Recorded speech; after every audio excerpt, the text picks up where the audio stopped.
અમરેલી જિલ્લામાં કમોસમી માવઠાનો કહેર માત્ર ખેડૂતો સુધી જ સીમિત રહ્યો નથી. હવે ઈંટો બનાવતા પ્રજાપતિ કારીગરો પણ પર આફત તૂટી પડી છે. વાવાઝોડા સાથે આવેલા વરસાદે ઈંટોના ભઠ્ઠાઓને પણ ભારે નુકસાન પહોંચાડ્યું છે. નમસ્કાર, સહજ ન્યૂઝ સાથે હું છું ગોપાલ ભેસાણીયા. વાત કરીએ અમરેલી જિલ્લામાં પડેલા કમોસમી વરસાદ અને તેજ પવનના કારણે ઈંટોના ભઠ્ઠાઓમાં ભારે અસર જોવા મળી છે. કાચી માટી અને કોલસાથી તૈયાર થતી ઈંટો વરસાદના પાણીથી પલળી જતા ભઠ્ઠાઓને મોટું નુકસાન થયું છે. ઘણા સ્થળોએ તૈયાર થયેલી ઈંટો પર વરસાદ પડતા તે ભાંગીને ભૂક્કો થઈ ગઈ છે અને કારીગરોની રાત દિવસની મહેનત પર માવઠાએ પાણી ફેરવી દીધું છે. વડિયા વિસ્તારમાં પ્રજાપતિ સમાજના કારીગરો હાલ મુશ્કેલીમાં મુકાયા છે. ખેતી પાક સાથે ઈંટોના ભઠ્ઠા પણ નષ્ટ થતાં આર્થિક નુકસાન ડબલ થયું છે. હવે અસરગ્રસ્ત કારીગરો સરકાર પાસે સર્વે કરી સહાયની માંગ કરી રહ્યા છે. કમોસમી માવઠાને કારણે હવે માત્ર ખેડૂતો જ નહીં પરંતુ કારીગરો પણ આર્થિક સંકટમાં મુકાયા છે. સરકાર તરફથી મળતી સહાય મળશે કે નહીં તે હવે જોવાનું રહ્યું છે. રિપોર્ટર રાજુ કારિયા, સહજ ન્યૂઝ, વડિયા. શું નામ તમારું? મધુભાઈ. શું પ્રશ્ન છે તમારા? અમારે તો પ્રશ્ન ભઠ્ઠા ઢકાઈ ગયા છે. અત્યારે અગાઉ તૈયારી હતી, આગાહી હતી એટલે નકર અટાણે ભઠ્ઠા ખડકવાના હોય તો બહુ નુકસાની થાય. અત્યારે શું નુકસાની ગઈ તમારે? અટાણે આ પડની અંદર જે ઈંટું પાડેલી હોય, હુકાતી હોય, એ બધી ઈંટું ફેલ થઈ ગઈ. ફરી વાર પાડવી પડે, એ ન હાલે. પકવી તો ફાટી જાય. પલ્લી ગઈ તો પછી હુકાઈ ન જાય?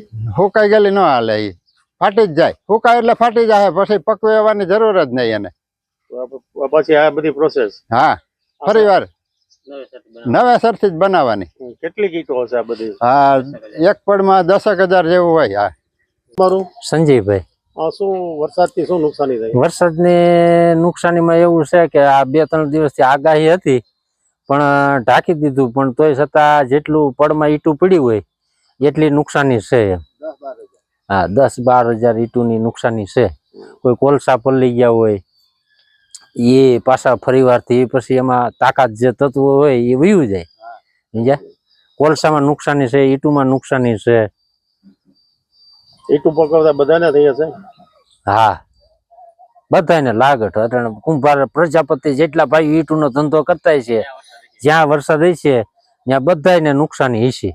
કેટલા દિવસની મહેનત હશે ઈંટું બનાવવા? એમ માનો કે પડમાં 5-5 દિવસની 2 પડ હોય એટલે 5-5 દિવસની હોય એટલે 10 દિવસની ઈંટું પડી હોય. સમજ્યા? અમુક ટકા ગોઠવી દીધી હોય, અમુક ટકા જેટલું થાય એટલું ભેગું થાય એટલું કરી લઈએ, પણ નો ભેગું થાય એટલું તો એ ફેલ જ. તમારા માવઠાથી નુકસાની તો બહુ ઘણી જાજી બધી છે. અત્યારે આ વરસાદ અચિંતાનો આવી ગયો છે. જોકે આગાહીની વાત તો હતી, સમાચાર તો બધાને મળી ગયા હતા. થોડું ઘણું ઢકાણું, પણ જેટલું આ પવનનું પાછા કાગળિયા ફાટી ગયા, ઉડી ગયા એટલે નુકસાની તો થોડીક છે જ. ભઠ્ઠો તમારો હા, એ ઉપર કાગળ ઉડી ગયો ને ફાટી ગયો એટલે ત્યાં ઉપર વધારે નુકસાની છે ચાલુ ભઠ્ઠામાં.